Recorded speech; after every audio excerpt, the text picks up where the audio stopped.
ఈ వీడియోలో మేము చేసిన కాయాకింగ్ వాటర్ గేమ్ని చూసేయండి.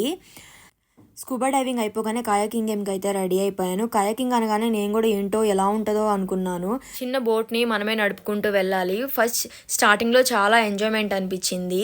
బట్ కొంచెం దూరం వెళ్ళగానే ఫోర్స్ అంతా పెట్టి చేయాల్సి వచ్చింది. చేతులు అయితే చాలా నొప్పి అనిపించింది.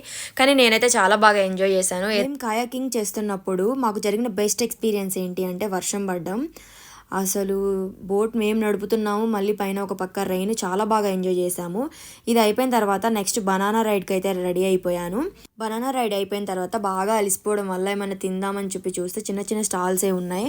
సో ఏం తింటాంలేని కూల్ డ్రింక్స్ అడిగాము. చిన్న పెప్ బాటిల్ 20 రూపీస్ది, ఇక్కడ 100 రూపీస్ అంట.